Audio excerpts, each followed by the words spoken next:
Welcome to the Colors Delight for Life. It's about life, where we share our experience, strength, and hope to help others so they have a better understanding. Thank you. So thank you for having me. I'm Vachel Lynn. My first name is Kerry. I go by Vachel for as author. At 3 years old, I was hit by a car, and I began. I feel that began the process of overcoming. I was forced with my mother wasn't there. I was living with my grandmother, and she had to make a decision that probably would have I'd have been paralyzed probably for the rest of my life. I was forced. My leg was dangling. I still have a scar across my right knee. I have a scar on my right eye. The doctor came in and said they couldn't do it with my eye. They couldn't do nothing with my eye or my right knee. My grandmother, knowing I wasn't her child, called my mother, who was in DC with my older brother, to say, "Hey, Carrie's been hit by a car. You need to come home because you need to make this decision." My mother came home from DC with my older brother, and she told the doctor, "No, I don't want to amputate his leg," because I was 3 years old, and I don't know the severity of it or anything. But after that, my mother, she her career was more important at the time, and a lot of things I didn't know about my mother when I was a young man. I started finding out, but we stayed with my great grandmother and my brother and myself, and it was just so peace. We was just like little kids. My great grandmother was a very avid Christian woman. She wasn't married. She believed in church. She believed in Bible study, Baptist youth training camp for the summer. She was real, and we really loved that. And I think being in that atmosphere took us away from not feeling like our mother was not loving us. We didn't feel loved. Fast forward, we was there 2 years. She come, uh, and my mother was in an abusive relationship. I saw my mother. I was 6 years old. The man that she was dating, I I didn't know he was alcoholic. I didn't know he was abusive. So one night I was a mother's boy. I slept in my mother's bed, and she said, "Go to bed." So when I went to bed, I seen a hammer and a knife under the pillow. And I was just like, "Ma, you got a knife and a hammer under your pillow. Why you got that?" As a little kid, inquisitive. And she said, "You need to just go to sleep." So I said about 1 o'clock in the morning, I hear this yell, "Ah, ah." And I wake up to hear that my mom has took this hammer and knife from under her pillow, and she gushed her boyfriend from half of his eyebrow down. And it was just terrifying because as a child, here I just went through something major, I felt, and now I'm transitioning to something that I'm totally not aware of or experienced. My mom continued on, and it's just like we went from home to home to home because my mom was so into abusive relationships. And the effect that it had on my brother and myself was that these men were not our fathers, but they treated us like, I mean, I couldn't even imagine or have a word to really hone in on how they treated us, but it was not as a man or as an adult should treat a young child. Um, they moved us away from West Palm Beach to Miami, where my mother got a job at Jackson Memorial Hospital.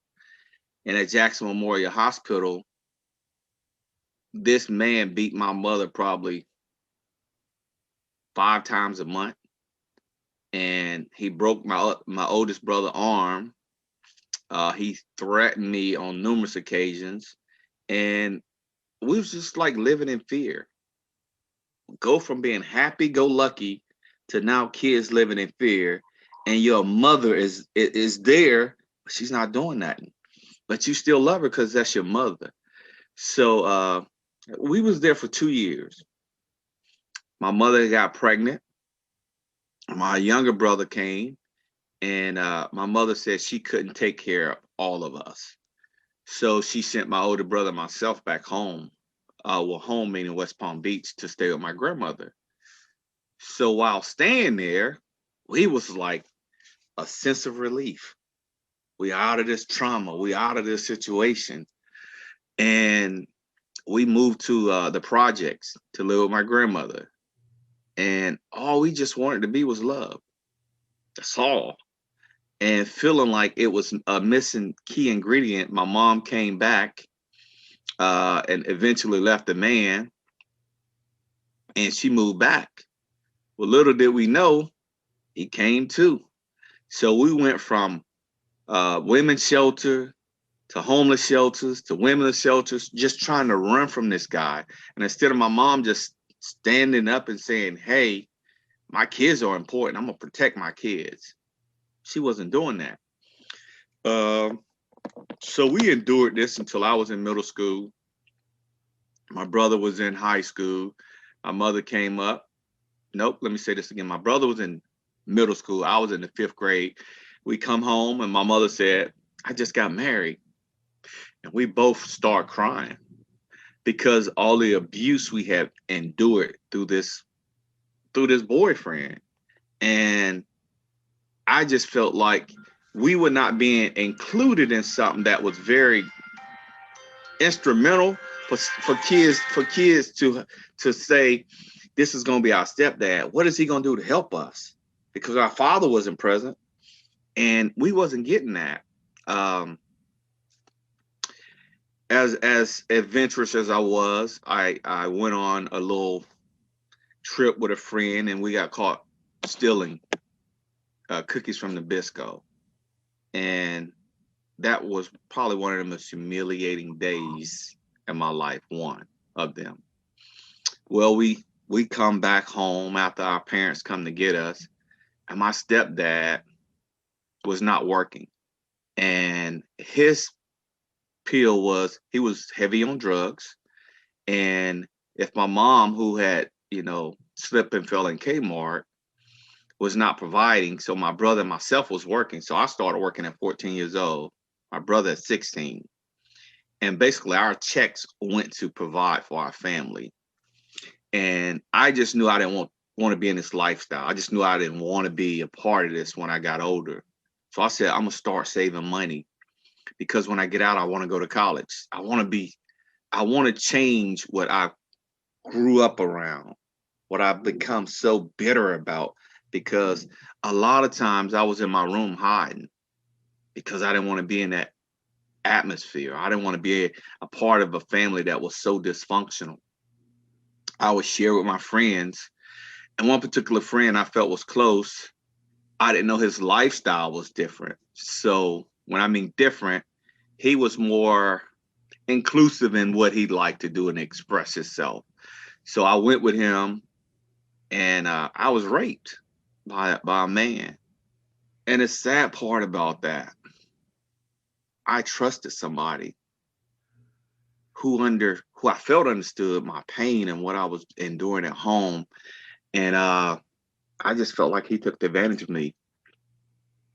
I go home to tell my mom, and my mom couldn't talk to me because my stepdad and her were fighting. So I went in the room to kill myself. And I just felt like, how can you get to a place where you have nobody? How can you get to a place where you have a parent that doesn't hear you? So I stayed in my room for like the weekend, and I came out and I talked to her brother, my mother's younger brother, about what happened.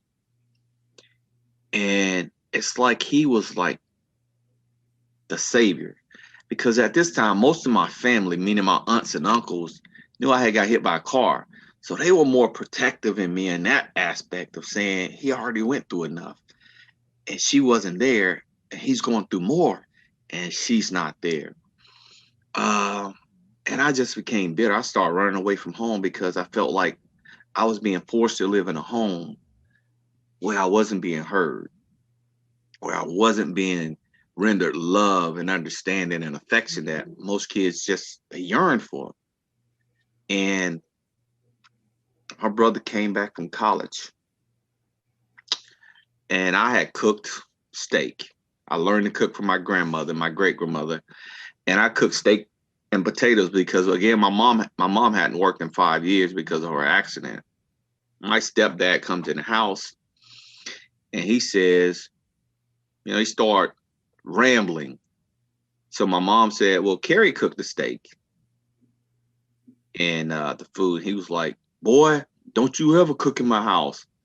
So me being 15, no 16 at the time, said, "This ain't your house. You ain't pay no bills. Me and my brother to pay all the bills for us to be able to live here. You a man, you should be showing us, but you're not."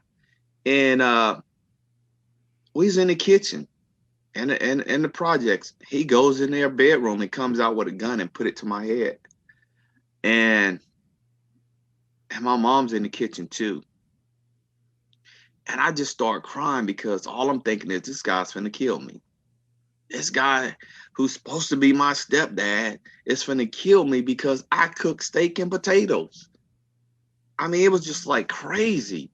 So my brother's sitting in the living room. He calls my grandmother who lived less than 5 miles away. And I, I I just couldn't believe my mom didn't do nothing. Here her child is faced with a gun to his head by someone that's supposed to be his protector in the house. In the house, someone she married, someone who she felt would protect her family is now the person that's against one of her children. I quickly put some shoes on after he went in the room and I ran down the steps. And by the time I got to the bottom of the steps, my grandmother was coming in. She said, "Come here, Carrie." She said, "Are you all right?" She had a gun and, he was trying to get out and she blocked him. And she got out and she said, "Don't you ever in your life do that again." And next thing you know, my mother siblings came through and it was just a big fiasco. So I moved with my grandmother. Here again, I'm happy. I'm feeling like I'm out of the situation. And I stayed with my grandma for 2 months. And she said, I was working. I was giving her money because I realized, hey, she don't have to let me live here. So I would give her $75 every 2 weeks out of my check from working. And one day she came home and she said, "Carrie, baby, I'm sorry. You got to go back home." And I just like, how, grandma? How can I go back to a place where I know I'm going through this situation? I don't feel safe. This guy don't pull the gun on me. My mom was in the kitchen when it happened. How do I go back to a place that I can call home and feel safe? And she said, "Baby, I'm sorry. Your mama needs you. Your mama needs you. Not that, Carrie, I want the best for you, but your mama needs you." And as hurtful as it was, I went back home. And I was probably home for 3 months and ran away again because I felt like, how can I be in a place that I'm not getting what I need? Now, mind you, I was not an A, B student. I became a comedian in school. And most of my friends felt like I was mean because of I was snappy.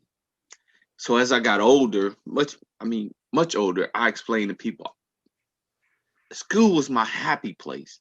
School was the only place I could really be myself and release all the frustration, the anger, the things I was going through. So I didn't take school serious. I played on the football team, I was in the band, but I didn't take it serious. And a lot of my wanting to be in school was, I got to be in a place where at least I feel safe. I got to be in a place. I did go to church. I felt safe. Uh, one of our pastors when I was a young man was Martin Luther King's nephew. And it was like a whole transformation because he had a young family and he was trying to speak and share with young people. And for me, that was very pivotal because here I'm transitioning from a child to a teenager to a young adult, and I'm not feeling like I'm getting all those transitions successfully. Uh, I end up becoming a young teen parent. Uh, and at the time, I didn't know what I wanted to do as far as college career. Uh, my mother, I was offered a scholarship to go play college football. I talked to my mom. The coach talked to my mom, said, we need you to fill the paperwork out and send it to the athletic department so that we can put your son in for a scholarship. Well, 2 weeks go by and I called my mom and I said, Mom, did you fill out the paperwork? And she said, yeah, I did. I sent it to the school. And I said, Mom, that's not what they said. They said to the athletic department. So my mom started yelling at me. And I was like, Mom, that's not what they wanted. So here again, I feel like, is my mom trying to keep me close to her to protect her from the abuse that she was in? Uh, I don't know that answer because I could never get that answer, but I began to feel that way because here is another opportunity for me to go off and be successful or try, and my mother is the roadblock because I wasn't old enough to sign myself up or sign myself away. So I moved to a city called Belle Glade, Florida, with some family when I graduated from high school, and I was picking in the field, working in the fields. I had never done manual labor. I wouldn't wish that on nobody. But for those that do, I understand and respect them. Here I'm 19 years old. I'm so accustomed to working inside buildings. Now I'm working outside in the humid or in weather conditions. And I said, man, I can't do this. So I got another job, start working at Burger King. And 2 months after working at Burger King, recruiter from the Navy comes in and say, hey, you like to see the world? Oh yeah, I love to see the world. Whoa, would you consider joining the military? I always said I would not join the military, but because of what I was going through, I said anything is better than where I'm at now. So I went and took the ASVAB, got ready to join the military, passed. My sent out date was October 14th. So I go home, back to West Palm Beach, talk to my mom, talk to my grandmother, and they're now going to take me down to the train station to go to Miami for MEPS. So I'm in the back seat. My grandmother's driving. My mother's in the passenger side. And my grandmother says, Carrie, I'm so proud of you. You don't be going places having a lot of kids. That's what her words was. And then my mother says, you ain't going to make it. You ain't going to be in there long. You'll be right back home. And I just started crying. Like, how can you tell your child he's not going to make it? What mother does that? So my grandmother's driving. She just stops and said, how do you tell your child he's not going to make it? How? You don't do that. And, as my grandmother was talking to my mom, she looked in the rearview mirror and she said, Carrie, baby, you're going to be all right. You'll make it. Just don't go out. Just don't go all over these places having all these kids. Meaning, don't go places having unprotected sex. You was raised in a way you understand, and that stuck with me for a long time. That my mom said I wouldn't make it. A long time, because then underlining that, I started looking at all the other things. Me being not with her when she was living in DC and I got hit by a car. Me having a gun pulled on me and she did nothing to protect me. Missing the opportunity to go to college because she didn't follow through on stuff. I began to think about that. So when I left the military, I left for the military, all I could say is, thank you. Is it finally over? And I wanted to be in a family. And I guess that came from seeing the Cosby Show, some other shows where you see family atmosphere and it's working and they're communicating. And I got to a place where I was 21 years old. And I just wanted to say I was in a family, I was loved. And I met this young lady in St. Thomas. She didn't look 31. She looked every bit of 25, but she was 31 years old. And I told myself, I want to marry her. I didn't even know her from a bag of saltine potato chips, but I said I wanted to marry her. And uh, I stayed in contact. She was pregnant with someone else's baby. I was willing to go through the process of knowing I wasn't a kid's father just to be married. And we got married, I'll say 9 months after I met her. 9 months. Didn't really know her. She moved from Atlanta to where I was stationed in Norfolk. And then the war broke out. Desert Storm, Desert Shield. My ship was one of the first ships to go there. And I would make sure she got money, take care of everything. And I would reach back and call just to check on her because I know she had just had a baby to see how she was doing. She wouldn't answer the phone. She was never available. And I was calling 2, 3 o'clock in the morning where most people home sleep, especially women, young women. And I was just like, man, something ain't right. Something ain't right. So my bank stubs will still come on the ship, but all the other mail went to the home. So I get this mail, my bank statement, and I'm seeing all these places like Winston-Salem, North Carolina, Fayetteville, North Carolina. And I'm just like, I wasn't there because I was out to sea. Why is all this stuff on there? So I said to her, like, hey, you said you was such and such a place, but I got my bank statement and it's the opposite of what you say. What's going on? And she said, I did tell you. And I was like, no, you didn't. She married me because she felt like I could be a casualty in war and she get $250,000. So here again, I'm feeling like I'm in another situation where I don't feel loved. And I don't feel loved because it's not what they're saying, it's what they're showing me.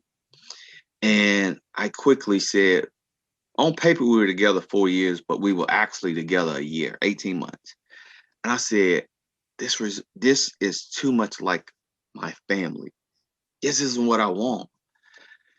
So I filed for divorce, and she basically said, hey, I'll sign a divorce paper if you allow me to keep your benefits. I said, oh, sure, you can have my benefits. I don't care. Because I know in the military, once you get a divorce, it's done. Anything you got that you still use in this military, they cut the service. And that happened. So we got a divorce. I moved on. And I got to a place where I met my next wife. And I shared with her the same stories I'm sharing with you. And she was more like, wow, because she grew up in a 2-parent home. Her father and mother were preachers. And she just didn't understand how can a person be so hurt and misunderstood, but wants to be loved and feels like no one hears them in a family. I began to say my family is my abode. My family, just because we blood related, if they don't treat me as such, I don't consider it a family. She didn't understand that for the longest. So we moved from from Ohio, after we had our second son to Florida because my mom said she had cancer. And here I hadn't seen my mom or lived around my mom for like 18 years. And I was like, wow, you only got one mom, regardless of what happened. I wanted to be there for her. So we moved back home. And I just believed in your family as your immediate family. And we moved in with my mom. We was paying her, and my mom would say stuff like, I never wanted you to move here anyway. I just wanted my son and his kids to be here. That's what she told my ex. And I would say, Mom, you can't do that. We are family. So if you don't want her, you don't want me. And I can't allow you to talk to her like that, because I'm not going to allow anybody to talk to her like that. And I hope she would do the same for me if it was her family. So I ended up getting a better paying job, and we moved out. I stopped talking to my mom for like a year and a half. A year and a half, like no communication. When I mean communication, like, mother, daughter, sons have a relationship where they talk. Hi, I'll keep moving on. My ex-wife, got pregnant with our third child, and she was having a baby shower. And I was like, I ain't inviting my mom. I don't care. But my wife, like, that's your mother. Regardless of what she did, you still got to invite her. And I was like, I don't know, because I don't want to be disrespectful and say something, but I might be right in saying it. So we went on, invited her. She came over, and I didn't feel right. I left. So we got to the baby, everything came out. My wife left. My ex-wife had left me and said she couldn't do it no more because she felt like I was under severe stress and pressure trying to live a life for my family, meaning my immediate family, and keeping my other family out. And she couldn't understand that. So she said she wasn't used to that. She left me.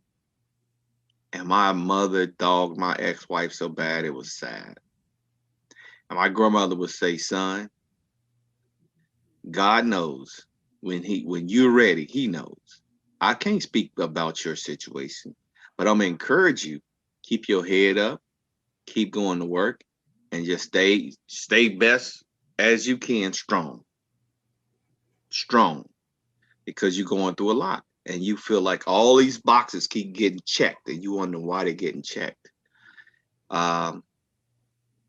We call ourselves reconciling because her father, had talked to us, and we moved from Florida, West Palm Beach, Florida, to Orlando. We was living with a bishop. She wasn't working. I was working, providing for the family. And her father passed. And he called and said, whatever y'all do, y'all need to remain a family. This world is very treacherous. And them boys need two parents in this day and age. And we went to the service. Well, we got there to the hospital, sorry about that, before he passed. And while he was on his dying bed, her mom basically said, oh, my daughter moving back here with me. And I was like, what? How do you make a call like that? I'm her husband. That don't mean nothing. She coming back here. And I was like, wow. While your husband was living, you would never do this. But now your husband is transitioning. You're making a very bold statement and basically exit me out. My wife followed her mother's instructions. She moved. I said, so what are we going to do as a family? She said, we'll figure it out. Now, here this woman hadn't worked in 2 years. I was a breadwinner. She make that determining factor. I'm leaving you to go live with my mom. You decide. Knowing what we had went through earlier with my children, I was like, I can't do that. I can't let you take my sons and I don't be in their life, because I went through not having my dad in my life. And she moved. I helped move her, relocated back here to Columbus, Ohio with her. And her mom basically told me, you're not wanted in my house. You got to find you somewhere to stay. So how can you take my family away from me and tell me to go somewhere else and find somewhere to stay? Oh, that was just hurtful, because you would never imagine that. I ended up taking my youngest son. I went to church, followed him to church, wanted to do stuff with my kids. And basically it was like my mom doing something with them. My mom, it was like just trying to completely avoid me. So one Sunday morning, I go to church, or I meet them at church, and I'm holding the youngest son. He's about 2 years old in my arm. And I said, well, let me get the boys. And she said, no, you can't get them. My mom want to do something with them. I was like, what? I'm his father. She's like, I don't care. So while I'm holding my 2-year-old, I said, it just clicked. Take your son. Just take him. So I put my son in the car, put him in the put him in the booster seat, and I locked my doors. So she's like, give me my baby, give me my baby. And she's beating on the car. And I'm just like, no, I can't. I can't see how you just gonna like follow your mother instructions and just take me straight out of my kids' lives. I have been in their lives since they were babies born. And she was like, no, you can't, you can't. So I turned the car on. I put the car in drive. She jumped in front of the car, said, well, I'm not gonna hit her. So I backed up and she ran behind the car and I just, I sped off. I went to a friend's home and he just was like, man, I'm sorry you're going through this, Gary. I'm sorry. I have nobody to talk to. Here again, I'm in a place I don't have no family, no friends. At least I thought that. So my friend said, Carrie, I'm gonna give you $150. Do you think that'll help you get back to Florida? I said, yeah, it would. So I took the $150. I have a 2-year-old in the back seat. I have some diapers, some a cup because he wasn't drinking a bottle at the time. And I drove from Columbus, Ohio, back to West Palm Beach, Florida. And I get there, and one thing I knew I wasn't going to do, I knew I wasn't going to stay with my mom.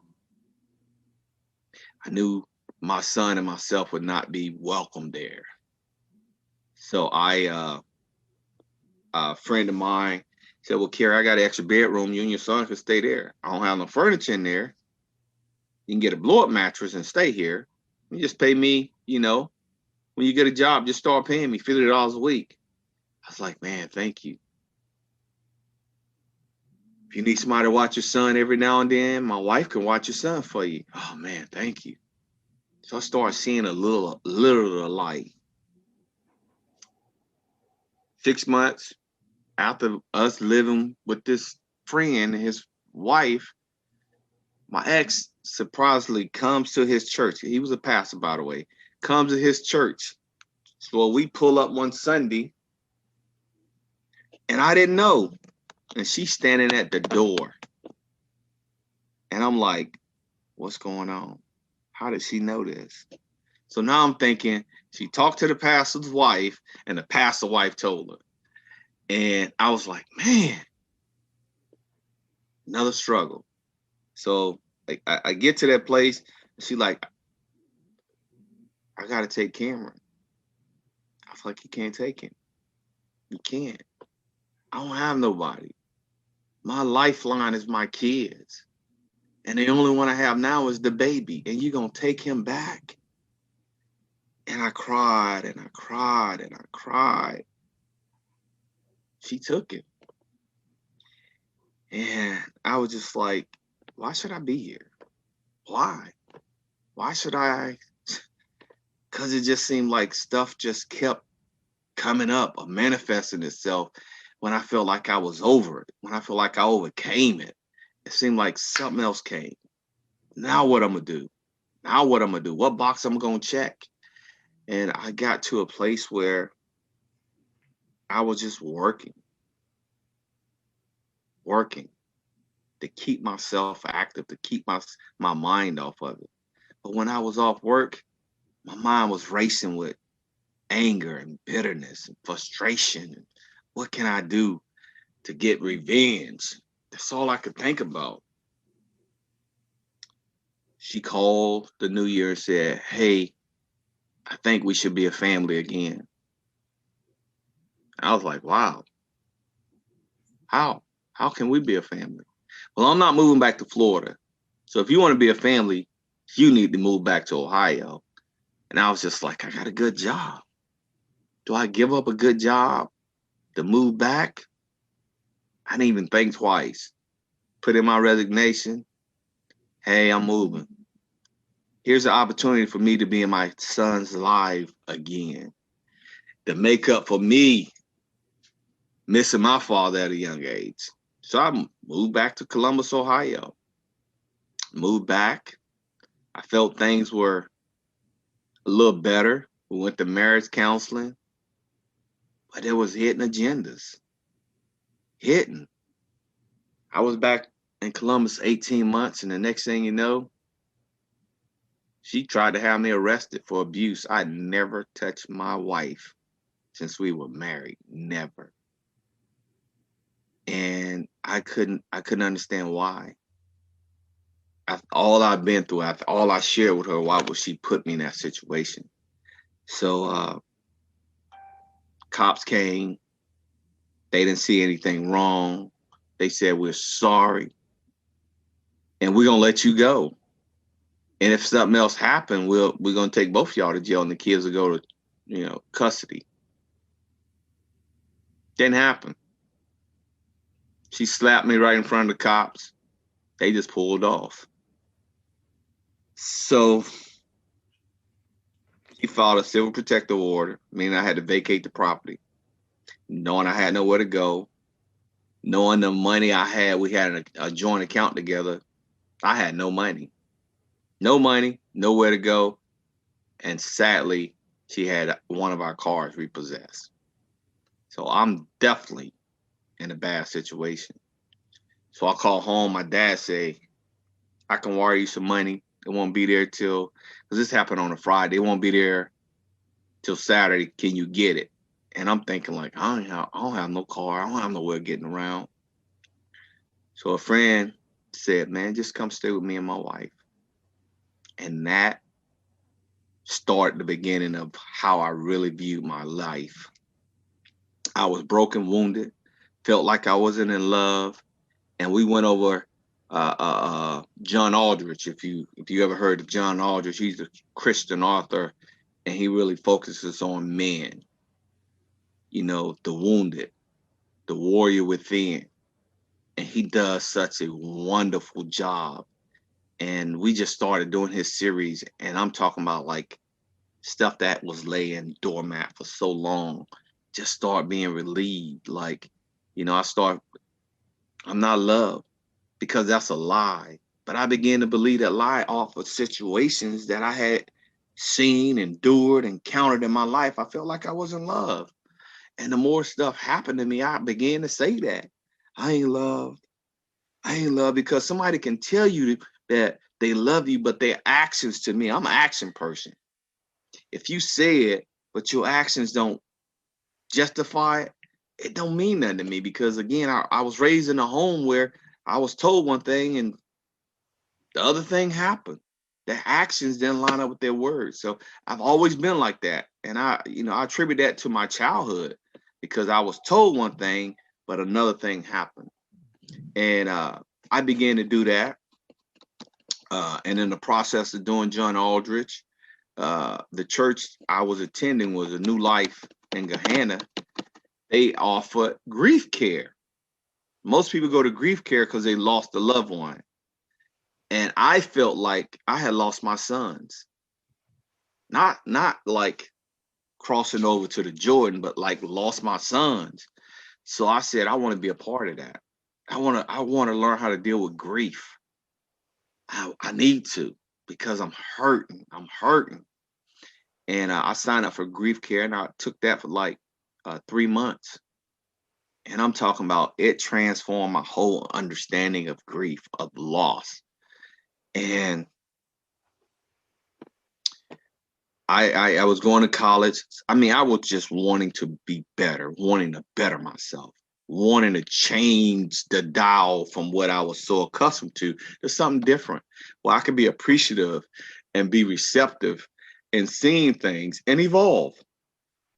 So after grief care, my friend said, Carrie, it's time to go. It's time to go. But I knew I wasn't ready, because I was financially trying to get myself situated and trying to determine, do I stay in Columbus, Ohio, because One, I have no family pressure. None. Two, the cost of living is relatively inexpensive compared to Florida. Three, I could really depend on my relationship with God than my relationship with my family. I didn't have to depend on them. I could depend on God. And I stuck with the latter. I stayed in Columbus, Ohio. And things just transitioned for me to where I could see things, be receptive and appreciative, and not feel like I'm entitled or I'm forced to give my family anything because they didn't work for it. And it was going well until I got a phone call. My youngest sister, she was 31 at the time, had got shot in the neck. And she used to stay with me here in Columbus. And she was paralyzed from the neck down. She knew my as they say, I was a radical Christian back then because I was just so I wanted to do everything God said do, everything I felt led to do. And I was just like all over the place. And I went home to visit her and she's like, pray for me.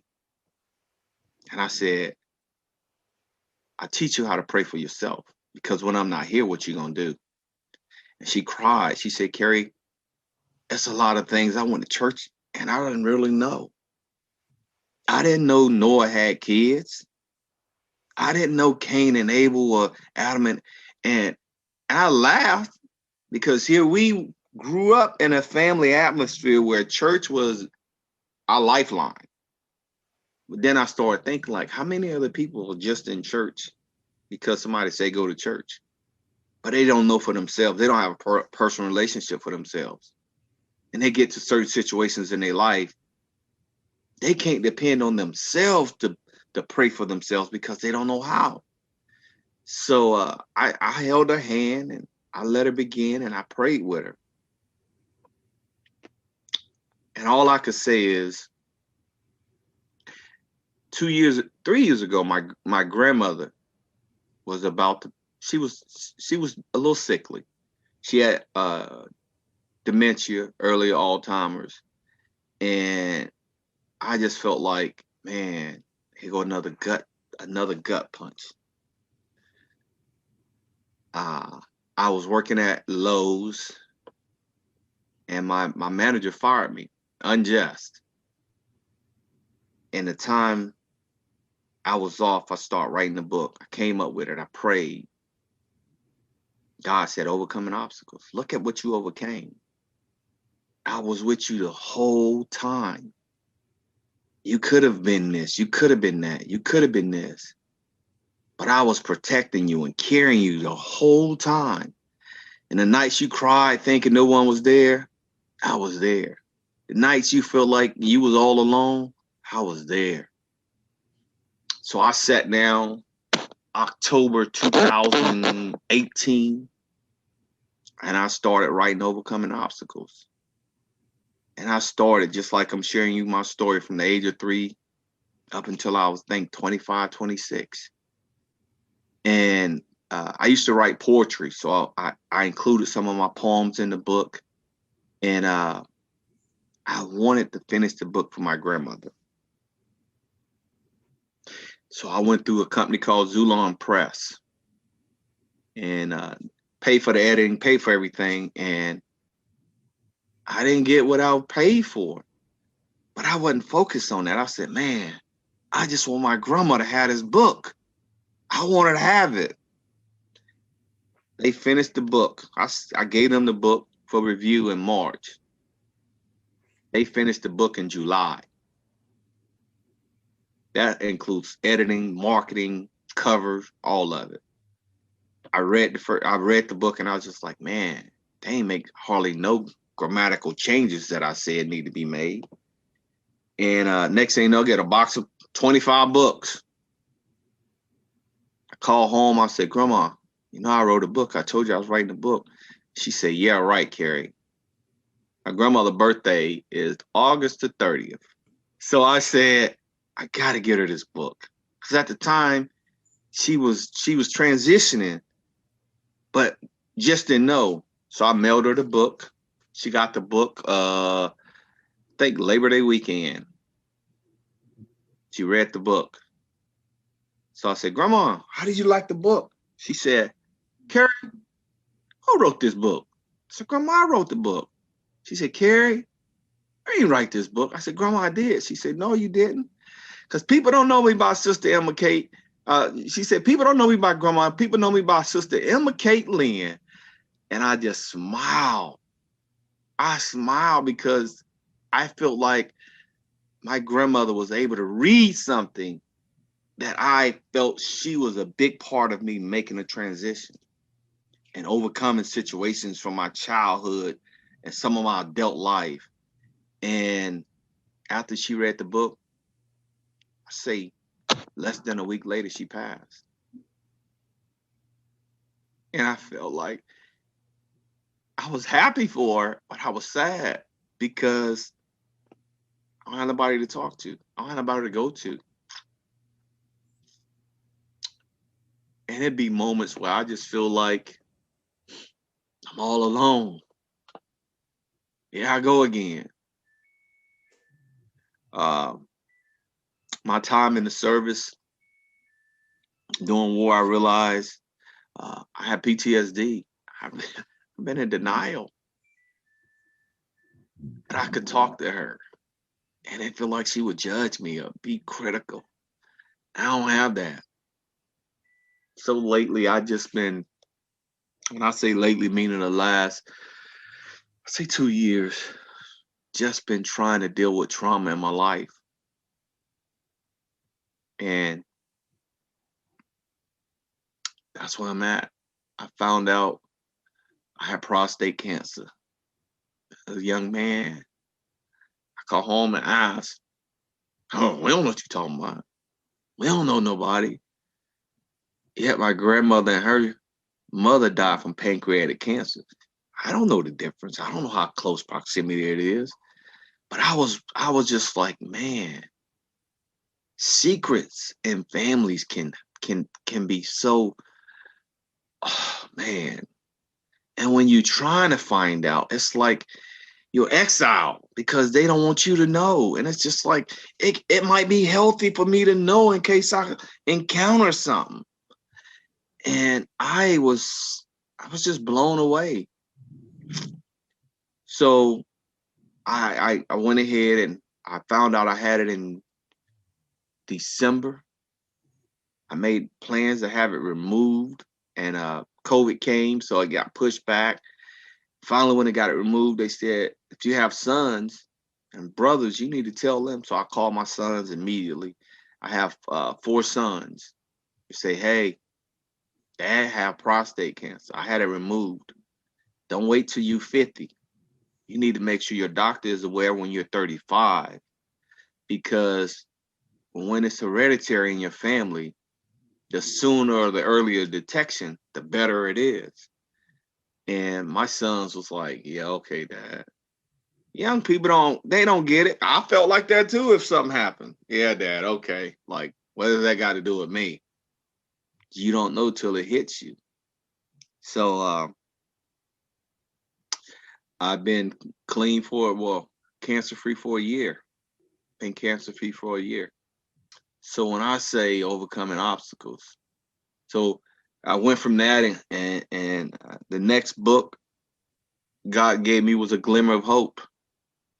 And in this book, I want to talk about why men are so reluctant to talk about their mental, physical, emotional, and spiritual life. That's important, especially when you have young kids, young boys, young girls. You know, we always patronize everybody else's family. Why can't we patronize our own? Why can't our kids see us being the superstar, the glamour person that they grew up so evolved around? And God just laid it on my heart. And my plan is to share 5 stories of 5 different individuals because I feel like it's impactful. Everybody's situation is different. And just encouraging me, and like, I didn't have nobody to go with me with my prostate cancer. but I wasn't going to stop getting what I need. And I feel like that's important because we quick to go have a drink, have a smoke, do all the other things that's unimportant. But when it comes to our health, when it comes to us mentally, emotionally, and spiritually fit, financially, we fail. And we fail miserably. But a lot of it is because, who we have, who do we have? You know, sometimes, when I grew up, you used to go to the church and get what you need. The church is a business now. There's less discipleship. And when there's less discipleships, it's harder to find genuine people that want the best for you because that's what God wants. So despite all that, I met a few men and they was like, I'm gonna help you out, brother. That goes a long way when you have someone genuinely wanting to help you because either they experienced or they're willing to walk you through that experience so you're not alone. And that made the difference. So I'm probably halfway through with the book and look forward to sharing some very pivotal as you're doing testimonies of individual lives who've overcome something and felt like it's very important. I think it's important for us men to stand up and stop making excuses on why we can't and look at what's at the bottom of our hearts. Is if it's hurt, if it's damaged, if things have laid doormat, it's like get the help. We ain't alone. We just isolate ourselves. And that hurts even more because we feel like we have no one to go to when we actually do. So I just thank you for this opportunity to share this and just to say you're never alone, regardless of what it looked like. You can cling to something and know your strength. It's not being zapped or drained. I always say God is with you everywhere you go. Absolutely.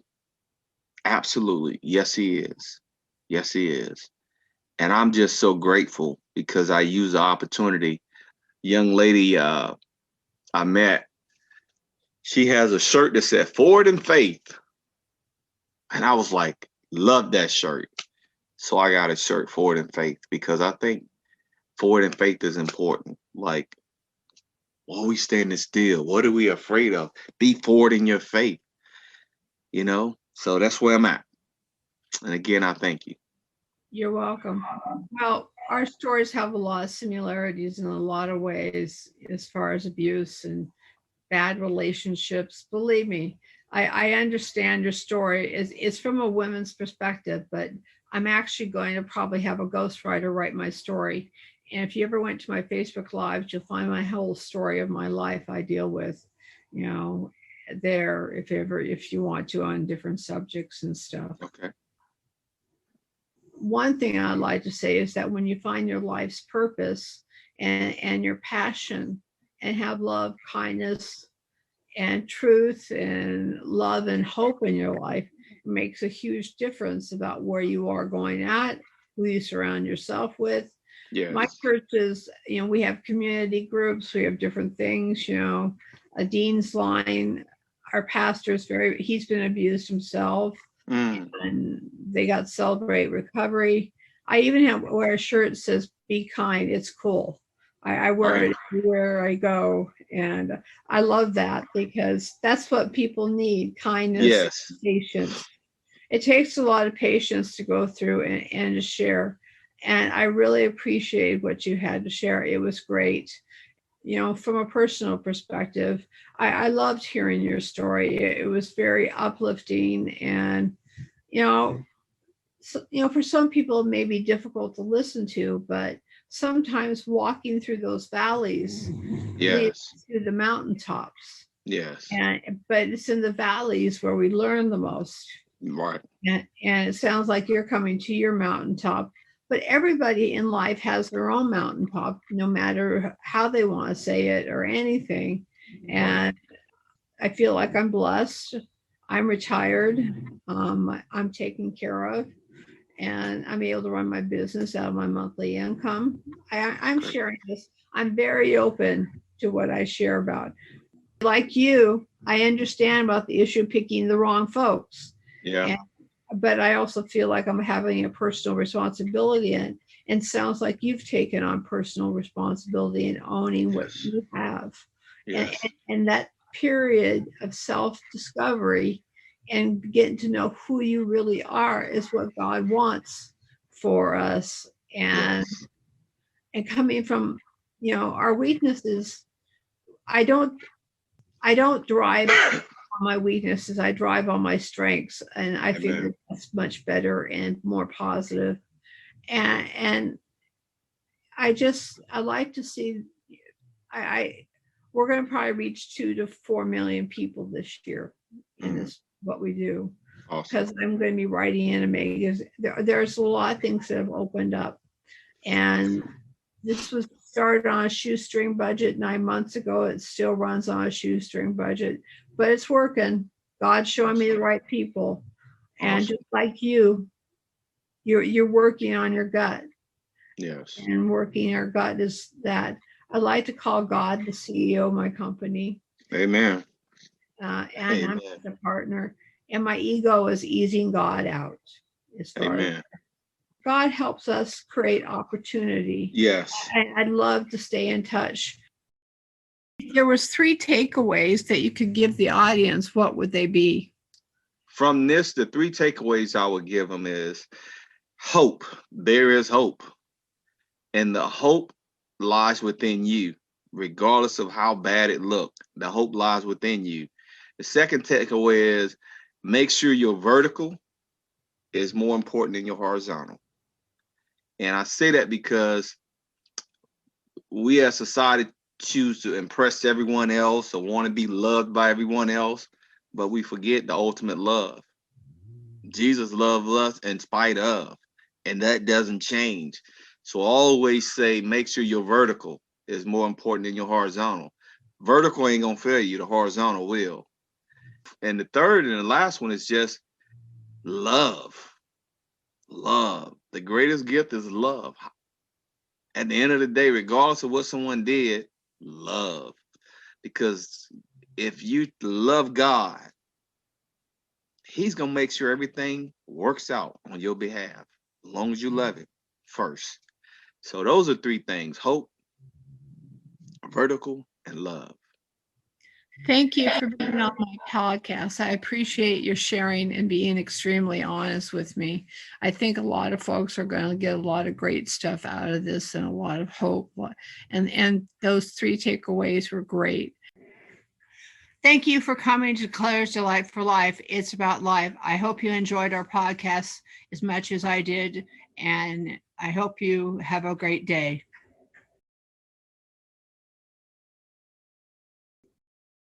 I also want to let you know that we are on the platforms of Facebook, Twitter, LinkedIn, TikTok, Instagram, and Pinterest. And I would gladly check you out and check these out, learn about what we're doing and great things that you can learn. And also check out our website, Declares Delight for Life. It's Declares Delight for Life, DECLUTTERS